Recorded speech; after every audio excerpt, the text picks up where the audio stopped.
दोस्तों, क्या अविनाश ने ईशा को प्रपोज किया है? देखिए, ब्लैंकेट के अंदर से आवाज़ें तो आई नहीं, वहाँ पे लिख के ज़रूर आ रहा था कि ईशा, मैं तुमसे इस वक्त जो कहने जा रहा हूँ उसे कहने से पहले मेरी बॉडी पूरी शेक कर रही है। और मैं ये कहना चाहता हूँ कि मैं तुम्हारे लिए बहुत स्ट्रांगली फील करता हूँ। और इसमें ईशा का जवाब आता है कि नहीं, कुछ भी नहीं है, सिर्फ हम जस्ट फ्रेंड हैं, गुड फ्रेंड, बेस्ट फ्रेंड। भाई, मुझे ये चीज़ें समझ नहीं आती। या तो आदमी दोस्त हो सकता है या फिर प्यार हो सकता है।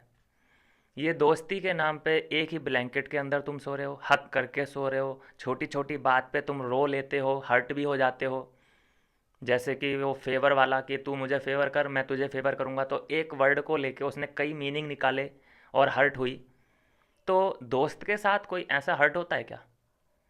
और इतनी आंसुओं के साथ रोता है क्या? ये इनर फीलिंग होती है, तभी रो सकता है आदमी। और यहाँ पे उसने प्रपोज कर दिया कि मैं तुम्हारे लिए बहुत स्ट्रांगली फील कर रहा हूँ। और वो अंदर ही अंदर कांप रहा था। उसने खुद बोला है कि मेरी पूरी बॉडी शेक कर रही है। तो इसका मतलब वो दिल से ही आ रही थी आवाज़। बहुत मुश्किल होता है लड़कों को यार प्रपोज करना। इट मीन्स कि जैसे भारत पाकिस्तान की लड़ाई में, जंग में जाना।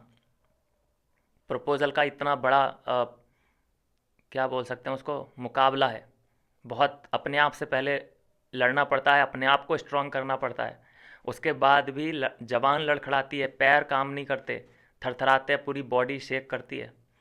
उसने वो तो ये था, बिस्तर पे लेटा था, तो वो प्रपोज उसने कर दिया। खड़े होके कर ही नहीं पाता, गिर जाता। लेकिन उसने क्या किया? दिल तोड़ दिया। और क्या किया फिर? अच्छा नहीं किया ईशा यार, आपने अच्छा खासा लौंडा। इसी बात पे गाना गा लेते हैं पहले एक। मूड खराब कर दिया ये ईशा ने। ख्यालों में लाखों बातें यूं तो कह गया, बोला कुछ न तेरे सामने, हुए ना बेगाने भी तुम हो के और के, देखो तुम न मेरे ही बने, अफसोस होता है, दिल भी ये रोता है, सपने संजोता है, पगला हुआ सोचे ये, हम थे मिले तुमसे न जाने क्यों, मीलों के हैं फासले, तुमसे न जाने क्यों, हो तू जाने ना, तू जाने ना। भाई, लड़के को कर दिया है हर्ट। और ये अच्छी बात है। एक मैं प्लस पॉइंट बोलूँगा यहाँ पे अविनाश का, कि वो थोड़ा प्रैक्टिकल है। इसलिए उसने ज़्यादा सोचा नहीं, तुरंत बैक स्टेप लिया और सोने चला गया। और कोई होता तो शायद हर्ट हो जाता, रोने लगता, विपिन को या फिर एक दो घर वालों को ये बातें बताता कि यार मेरे साथ ऐसा ऐसा हुआ। लेकिन क्योंकि अविनाश प्रैक्टिकल है थोड़ा बहुत, ज़्यादा नहीं, पूरा मतलब एक एक्सट्रीम लेवल का प्रैक्टिकल आदमी होता है। ऐसा नहीं है, ज़्यादा प्रैक्टिकल लोग मुझे भी पसंद नहीं है, बिल्कुल प्रैक्टिकली सोचते रहते हैं। तो वो रिलेशनशिप के लिए बिल्कुल बेकार लोग होते हैं। लेकिन जितना भी है, अविनाश बिल्कुल ठीक है। उसने किसी के साथ शेयर नहीं किया, ना ही उसने ये दिखाया कि मेरा दिल टूट गया। क्योंकि कहीं ना कहीं उसे उम्मीद है, उसे उम्मीद इस बात की है कि बाहर निकलने के बाद हम लोग मिलेंगे, चीज़ें क्लियर हो जाएंगी। लेकिन उसे क्या पता कि भैया बाहर चीज़ें क्लियर नहीं होती हैं। जो चीज़ें कैमरे पे क्लियर हो जाएं अंदर, जो चीज़ें कैमरे के सामने शपथ एक टाइप की होती है, दुनिया के सामने तुम शपथ लेते हो, I love you then I love you too, ये चीज़ें अगर कैमरे पे हो जाएं तो पक्का रिश्ता होता है, बिग बॉस की गारंटी होती है उस पर। और जो ये बोलता है कि बाहर निकल के हम लोग गर्लफ्रेंड बॉयफ्रेंड बन जाएंगे, बिल्कुल नहीं होता। देखा है हमने कई ऐसी चीज़ें। नेजी का क्या हुआ? नेजी और क्या था उसका नाम, एक विनर थी, क्या नाम था उसका, नाम भूल गया मैं उसका, जो ओटीटी सीजन में थी। ये लगभग कपल बनने ही वाले थे, दोनों एक दूसरे को बड़ा पसंद भी कर रहे थे। वो उसके लिए फील करने लगी थी, रोने लगी थी। मुझे लगा कि ये बाहर निकलते ही करेंगे, लेकिन नहीं होता है। बाहर निकलने के बाद तू अलग मैं अलग, दोस्त मिल जाते हैं ना, वो बरगला देते हैं फिर, कह रहे कहाँ तू शो के चक्कर में पड़ रही है, वो दोस्त था तेरा शो के अंदर, अब रियलिटी में आ जा, और ये बाहर की दुनिया जो तू जी रही थी उसमें आ जा। तो ये सीन होने वाला है। जो जोड़ी होती है, एक ऑफिशियल जोड़ी होती है जो बिग बॉस के अंदर बन जाए, जैसे प्रिंस नरूला था, उसने अंदर ही सब काम किया, अंदर ही प्रपोज किया, वो आज शादीशुदा है, हैप्पीली मैरिड है। तो वो शादियाँ सक्सेसफुल होती हैं। लेकिन जो तुम्हें दुनिया के सामने बोलने से घबरा रहा है, कमिटमेंट करने और देने से घबरा रहा है, तो समझिए कि उस रिश्ते का कोई फ्यूचर नहीं है। चलिए आगे बढ़ते हैं, करणवीर पे और दिग्विजय पे आ जाते हैं। जो इन्होंने कल राशन लिया, मैंने आपको कल ही बता दिया था कि इनका मेन मोटिव क्या था राशन लेने का। ये चाहते थे कि सभी घर वाले आएँ, हमारा ईगो मसाज करें, हमसे मांगें चीज़ें, हाथ फैलाएं हमारे आगे। लेकिन भाई सबका सेल्फ रिस्पेक्ट होता है, कोई भी वहाँ पे ऐसा नहीं है कि जिसको अपनी इज्जत प्यारी ना हो। सब लोग क्या करेंगे कि भाई हम 2 दिन भूखे रह लेंगे, मत दे खाना, जो तेरे पास है, जो हमारे पास है हम उसमें काम चला लेंगे, तू मत दे। लेकिन हम तेरा सोचे तू के तेरे आगे हाथ फैलाएं, तू जैसे के आगे हाथ फैलाएं, उम्मीद मत रखो इस बात की। और ऐसा नहीं है कि किसी ने हाथ नहीं फैलाया होगा, किसी ने मांगी भी होंगी चीज़ें, लेकिन वो सीन दिखाए नहीं बिग बॉस ने।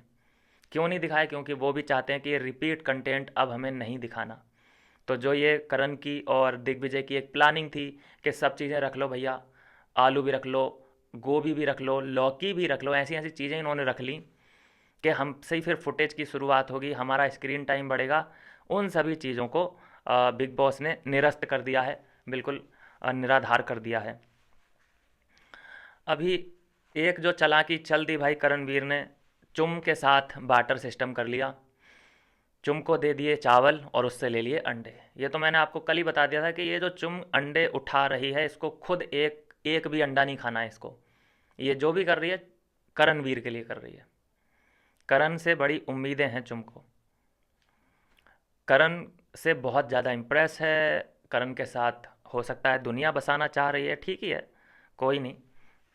कभी कभी इंसान गलतियां करता है तो उसे कम से कम एक गलती ज़िंदगी में बहुत बड़ी भी करनी चाहिए, जो उसको ज़िंदगी भर रिग्रेट कराए। और करण उनमें से एक गलती चुमकी होने वाली है बहुत तगड़ी। यहाँ सीधा मैथ ये है कि उस बंदे की 2 शादियाँ नहीं टिकी, तीसरी तुम होने वाली हो। तुम्हारी कौन कौन सी गारंटी है तुम्हारी? तुम भी बिल्कुल वो चाइनीज़ माल हो जाओगी फिर। जैसा तुम सोच रही हो कि मैं इसके साथ ज़िंदगी बिता लूँगी, दो दो बीवियों को ये रख नहीं पाया लेकिन मुझे ज़रूर रख लेगा, इम्पॉसिबल। उसने खुद ये चीज़ें वो खुद एक्सेप्ट कर लेता है, हम कुछ नहीं कह रहे, मैं अपनी तरफ से बना के नहीं कह रहा। रिश्तों के बारे में उसने खुद बोल रखा है कि मैं शायद इसीलिए अकेला हूँ क्योंकि मैं रिश्तों को संभाल नहीं पाता। कशिश से एक बार बोला था इसने कन्वर्सेशन में कि शायद मैं ऐसा आदमी हूँ कि 1-1.5 साल के बाद ही मेरे रिलेशन में प्रॉब्लम आने लगते हैं। 1-1.5 साल में भी आते हैं प्रॉब्लम, लेकिन मेरा उस टाइम क्या होता है कि मन भरा हुआ नहीं होता। लेकिन जब मेरा मन भर जाता है तो फिर मैं प्रॉब्लम सॉल्व करता ही नहीं, जिसकी वजह से आखिरी फैसला क्या होता है? डाइवोर्स का। तो डाइवोर्स का उसका बिल्कुल बढ़िया सिस्टम है, एकदम उसने पार्टी अपनी सेट कर रखी है। चुम होने वाली उसकी तीसरी बनेगी, चौथी देखते हैं। जब तक, इसीलिए वो जिम करता रहता है, उसे लगभग शादियाँ 3-4 करनी हैं।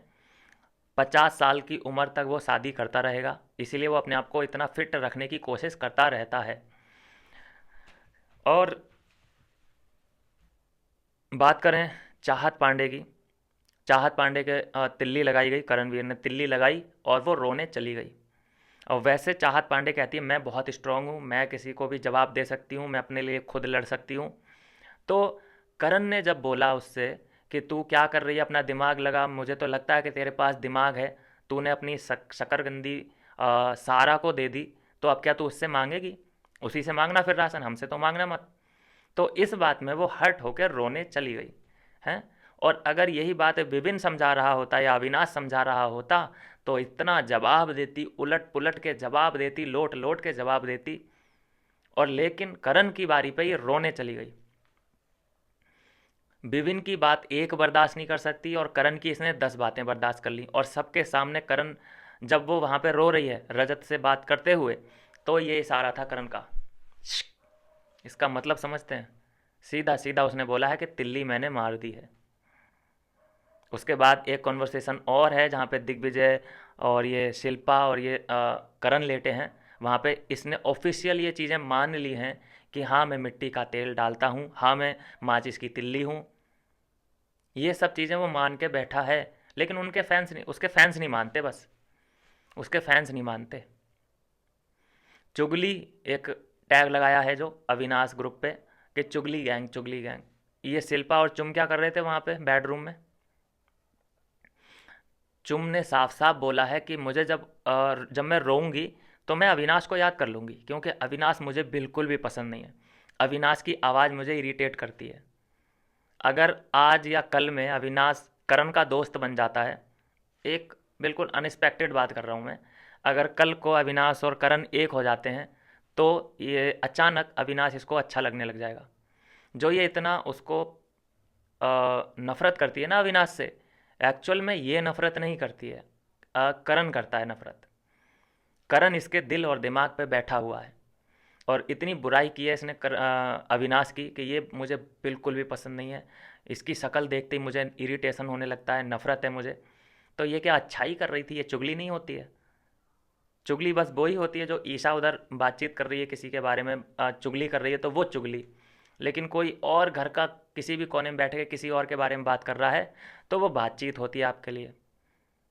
ठीक है भाई, अजब अजब गजब का दोगलापन है। आज भाई रजत के लिए मैं भैया क्लैपिंग करना चाहूँगा। सैल्यूट है भाई रजत को। रजत की पोयम और पोएट्री सुनी आपने? भाई ऐसा होता है कि अमूमन तौर पे 3 या 4 लाइनों का शेर होता है। पोएट्री होती है, कोई अगर याद करता है, इंस्टेंट बनाता है तो 3 या 4 लाइनें होती हैं, लेकिन उसने 12 लाइनें बोली हैं। 12 लाइनें। लेकिन अब पता चला भी होगा, करण को अब आइडिया लगा होगा कि जब ये लाइनें मुझ पे मार रहा है तो मुझे कैसे फील हो रहा है। मुस्कुराने से कुछ नहीं होता, जो चेहरे पे स्माइल करके तू ये दिखाने की कोशिश कर रहा है कि अरे मेरे को तो कोई फ़र्क नहीं पड़ा। फ़र्क इतना पड़ा होगा भाई साहब कि दिल के साथ साथ जो अंदर लंग्स हैं ना वो भी जल गए होंगे। तो यहाँ पे थोड़ा बहुत तो आइडिया लगा होगा कि जब ये अविनाश को, विवियन को उस वक्त शायरियाँ मारता था और मैं तालियाँ बजाता था, तो आज ये रियलाइज़ हुआ होगा इसको। अगर ये सच में शर्म महसूस करता होगा तो पहली बात तो बेशरम आदमी है, लेकिन क्या पता थोड़ी बहुत शर्म बाकी हो। तो 12 लाइन की शायरी उसी वक्त बनाना, उसी इंस्टेंट जगह पे, पोजीशन पे बनाना, ये बहुत बड़ी बात है। कलाकार आदमी का ही काम हो सकता है ये। बस शिकायत मेरी ये है कि गंदी शायरियाँ बनाता है, दूसरों को डीमेन करता है, नीचा दिखाता है। ये है उसकी शायरी में, ऐड हैं ये सब चीज़ें। तो इसीलिए ना मैं इस शायरी को, इन जैसी शायरियों को ना मैं पहले सपोर्ट करता था, ना मैं अभी करता हूँ, चाहे ये शायरी उसने करण के ऊपर ही क्यों ना मारी हो। लेकिन करण के ऊपर ये डिज़र्व करता था वो शायरी, कि उसे पता चलना चाहिए कि जब ये शायरी अविनाश के ऊपर पड़ती थी तो करण ही था जो सबसे ज़्यादा उछल उछल के इसके टैलेंट की कद्र करता था, वाह वाही करता था, टैलेंटेड बोलता था कि क्या खा लिया है आज तूने, आज कौन सी चेयर पे बैठ गया है तू, इतना अच्छा कवि कैसे है तू। तो अब वही उड़ता तीर वापस अपनी तरफ आया है तो थोड़ा आइडिया तो हुआ ही होगा कि रजत की शायरी का मतलब क्या होता है। यही ऑल आउट वाले टास्क में एक चीज़ मुझे बड़ी अजीब दिखी दोस्तों।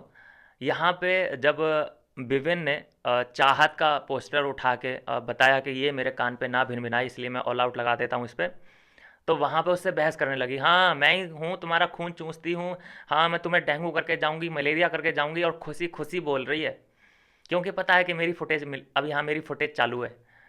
और यही उसने जब हर्ट किया करण ने तो रोने चली गई, यहाँ भी शांत रह लेती फिर। तो ये दोगलापन क्यों?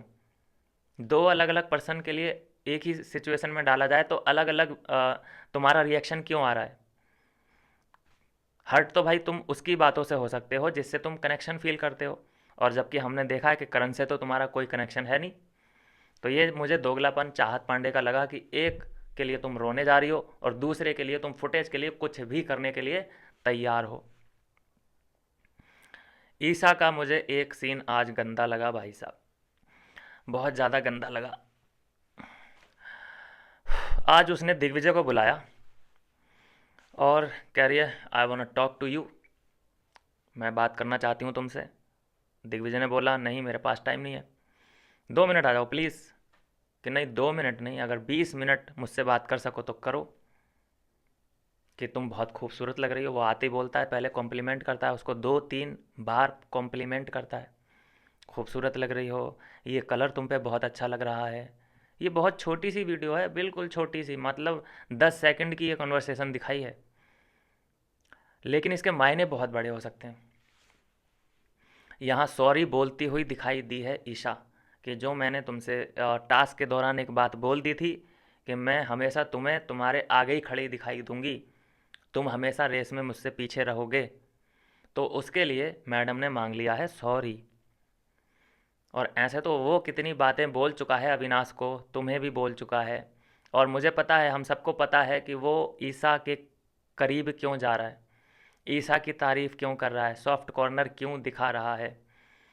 इसका मतलब ये नहीं कि ईसा से हमदर्दी है उसे, नॉट एट ऑल।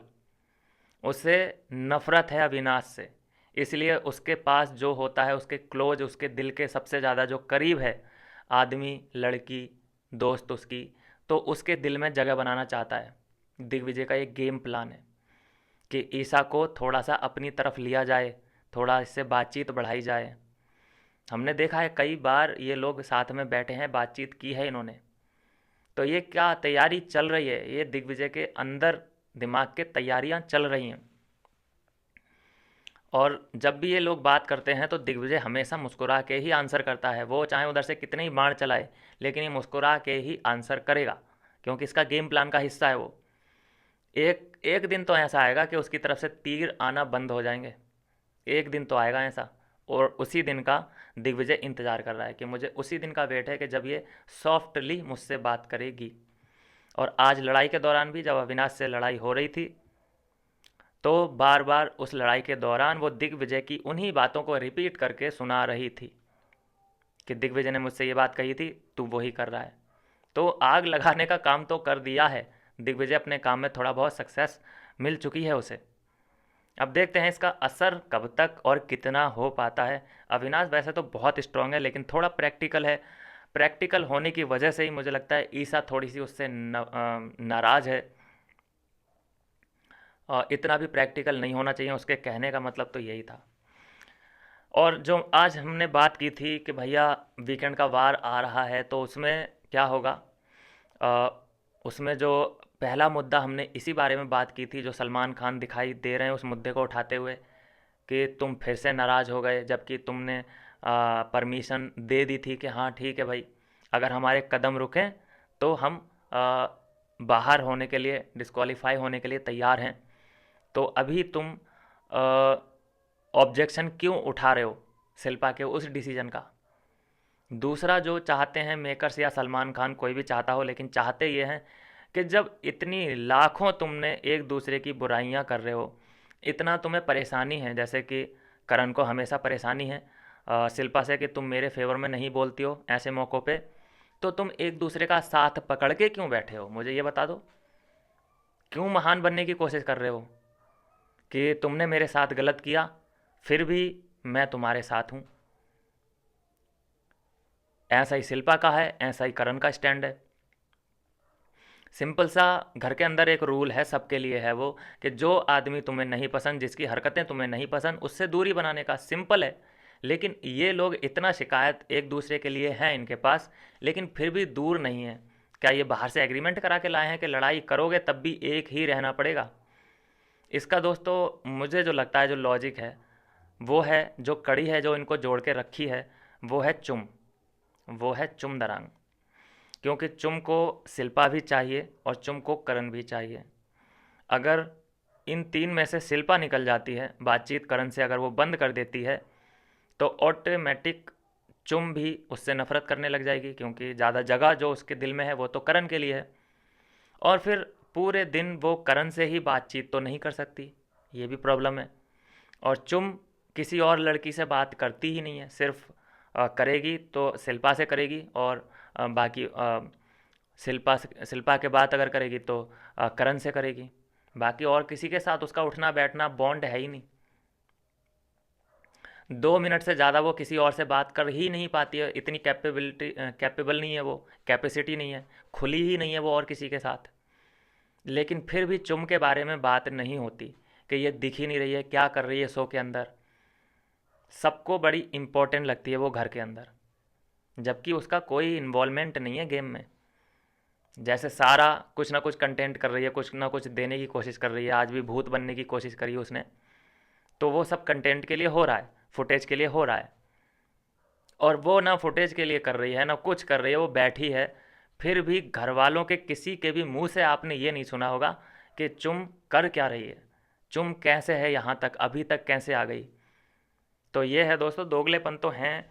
और ये कहीं ना कहीं करण के लिए सॉफ्ट कॉर्नर है घर वालों का। घर वाले मान के बैठे हैं कि भाई करण है जो कि बहुत आगे तक जाने वाला है, तो जो करण से पंगा लेगा, तो करण से पंगा लेने से पहले उसके दोस्त हैं जो कि उसके आगे आ जाते हैं, उसकी ढाल बनने के लिए बिल्कुल तैयार। तो ये चीज़ें हैं जो सामने आ रही हैं। आज पूरे एपिसोड में अगर मैं बात करूं तो विवियन कहीं पे कुछ करता हुआ दिखाई दिया। चुम के साथ डिस्कस कर रहा था कि मैं ये बनाने वाला हूँ, केक बनाने वाला हूँ, कोई डिश के बारे में बातचीत हो रही थी। तो इतना इन्वॉल्वमेंट नहीं दिख रहा है, कुछ ना कुछ प्रॉब्लम है करण विवेन के साथ। क्यों ऐसा कि स्क्रीन टाइम नहीं मिल पा रहा है विवेन को। सभी लोग दिखाई दे रहे हैं लेकिन विवेन का थोड़ा सा स्क्रीन टाइम घटा दिया है। क्या वो कुछ भी एक्टिविटी नहीं कर रहे हैं, टास्क के दौरान सिर्फ दिखाई दिए वो, और ऑल आउट वाला जो टास्क था। तो ये चीज़ें हैं जो कि नोटिस करने वाली हैं कि इतना इम्पोर्टेंट आदमी घर का विपिन, और उसको बहुत कम दिखाया जाने लगा है पिछले लगभग 1 हफ्ते से। बाकी सबका तो पूरा पूरा स्क्रीन टाइम मिलता दिखाई दे रहा है। तुमने करण विपिन की जगह श्रुतिका को दिखाना शुरू कर दिया है। तुमने चुम की बातें सुनाना शुरू कर दिया है। जरा सा वो नाराज़ क्या हो गई चुम उससे, श्रुतिका से, तो वही वार्तालाप आपने सुनवाई, हमें दिखाया कि मैं इधर हर्ट हूँ, वो भी हर्ट हो रहा होगा क्या, वो भी मुझे याद कर रहा होगा क्या। तो ये चीज़ें हैं जो कुछ ना कुछ तो है मेकर्स के दिमाग में कि थोड़ा सा कम दिखाया जाए विवेन को। क्योंकि विवेन देखो लड़ाई करने वाला बंदा तो नहीं दिख रहा अभी तक, इतना उसको ट्रिगर्ड किया गया है, कान में जा जा के धमकियाँ दी गई हैं, उसके बाद भी फिजिकल वगैरह जो होता है, एक गाली गलौच वाला जो सीन होता है, वो तो कर ही नहीं सकता विवेन। तो जितना एग्रेशन निकलना था विवेन के अंदर से वो निकल चुका। और करण की लड़ाई की बात करूं मैं यहाँ पे, करण के पास भी देने के लिए कुछ नहीं है। करण के पास भी मैं कहूँ कि फ़ाइट वगैरह कुछ भी नहीं है देने के लिए। आप बता दो मुझे कि करण की कौन सी एक फ़ाइट ऐसी हुई है, मेजर फाइट, मेजर स्केल पे, जिससे वो लड़ नहीं सकता, उससे वो नाराज़ हो जाता है। जैसे शिल्पा से वो लड़ नहीं सकता, नाराज़ हो जाता है। विवेन से नहीं लड़ सकता, एक लाइन मार के निकल जाता है। रजत अगर कुछ बोलता है उसको, तो रजत की कोई भी शायरी हो, कोई भी उसकी धमकी हो, तो उसको हंस के टाल देता है। तो करण के पास भी कंटेंट देने के लिए जो था वो हो चुका। अब इसका टाइम आ गया है शांत बैठने का। 1 हफ्ते एक्टिव हो लिया, बहुत थक गया होगा, अब अगले हफ्ते से आराम करता हुआ मिलेगा ये। और ज़्यादा करने की कोशिश करेगा तो फिर पिलेगा किसी ना किसी के हाथों से। और ज़्यादा नंबर मुझे लगता दिखाई दे रहा है कि रजत दलाल ही इसको ले लेगा खोपचे में। वो कहाँ सहने वाला है भाई, उसे ट्रॉफी नहीं चाहिए। सबके मुंह से मैंने सुना है कि मुझे ट्रॉफी चाहिए, मुझे ट्रॉफी चाहिए, मुझे ट्रॉफी चाहिए। एक रजत के मुंह से मैंने कभी नहीं सुना कि मुझे टॉप 5 तक जाना है, मुझे ट्रॉफी लेके जाना। वो इंजॉय कर रहा है, वो जहाँ तक जाएगा कल निकाल दो उसको, वो वाला बंदा है। इसीलिए उसको प्लान तो ये था मेकर्स का कि इस सीज़न का जोकर बनाया जाए रजत दलाल को। लेकिन वो क्योंकि कोई परवाह नहीं करता, वो इन सब चीज़ों की टेंशन नहीं लेता, वो अपने मन मुताबिक काम कर रहा है। जो उसे आज अच्छा लगने लगा है तो अच्छा लग रहा है, कल वही बुरा भी लग सकता है, अनएक्सपेक्टेड है, अनप्रिडिक्टेबल है। तो इसीलिए मेकर्स को भी वो समझ नहीं आ रहा है कि इसके खिलाफ प्लानिंग करें तो करें क्या, सब प्लानिंग ये तहस नहस कर देगा। तो अभी उन्हें एक नया जोकर दिखाई दे रहा है, अगर वो बनाना चाहें तो। नया जोकर बन रहा है दिग्विजय। दिग्विजय बनेगा नया जोकर, और उसकी डांट मेरे हिसाब से तय है बिल्कुल। जो उसने गाली गलौज करने की कोशिश की है शिल्पा के साथ, टास्क के दौरान जो घटिया बोला है, उछल कूद करने की कोशिश करी है, तो सवाल तो बनता है। बाकी अविनाश और विभिन्न के ऊपर इनका कौन सा चश्मा लगेगा, क्या सोचेंगे उसके बारे में, दोनों के बारे में क्या ये लोग ढूंढ के लाए होंगे पूरे वीक का, वो मैंने आपको पिछली वीडियो में बता ही दिया है प्रीव्यू में। तो ये है दोस्तों आज की अपडेट, अभी की अपडेट। फिर से बता दूं, थोड़ा सा रिवाइंड करा दूं आपको, कि कल जो इन्होंने राशन टास्क, वो एक सबसे बड़ा कंटेंट था आज के लिए। दिग्विजय और करण ने ये सोचा था कि सभी लोग आएंगे हमसे भीख मांगेंगे, लेकिन ऐसा कुछ हो ना सका। हुआ भी होगा तो वो दिखाया नहीं गया स्क्रीन पे। आज अविनाश ने ईशा को प्रपोज किया है, साफ साफ ऑफिशियल। आई लव यू नहीं बोला, लेकिन ये बोला कि मैं तुम्हारे लिए फील करता हूँ। तो ये प्रपोज ही हुआ, और जिसके रिप्लाई में ईशा ने बोला है कि तुम सिर्फ मेरे फ्रेंड हो। और आज एक इविक्शन भी हुआ, इतना नॉर्मल इविक्शन था कि मैंने उसको मेंशन तक नहीं किया पूरे वीडियो में। आदिति जा चुकी है, आदिति मिस्त्री का इविक्शन हो चुका है, और Eden Rose and Yamini save हो चुकी है। और बाकी मैंने पहले ही बोल दिया था भाई कि ईडन रोज में वो क्वालिटी है कि वो बिग बॉस मटेरियल है, लास्ट तक जा सकती है। आई मीन टॉप 5 से पहले निकल जाएगी, तो टॉप 5 को छू सकती है वो, क्योंकि बोलना जानती है, चीज़ों को समझना जानती है, टास्क को समझना जानती है, रिश्तों को समझना जानती है। तो वो है, अगर शुरू से लेके आते तो और मज़ा आता उसको। चलिए खैर कोई बात नहीं, यहाँ तक आई, देर आए दुरुस्त आए। और एक ईशा ने दिग्विजय के साथ थोड़ी सी अपनी जो बॉन्ड था उसको बढ़ाने का थोड़ा कोशिश किया है। क्यों किया है, क्यों? क्योंकि अविनाश के साथ क्या पता वो क्लोज करना चाहती हो डोर, कि यार अविनाश ऐसा ना हो कि वो प्रैक्टिकल आदमी है, धोखा दे जाए कहीं ना कहीं मुझे, और वो बाद में यही कह दे कि भाई मैंने तो पहले ही बोला था तुमसे कि हम यहाँ इंडिविजुअल आए हैं, अपने लिए आए हैं।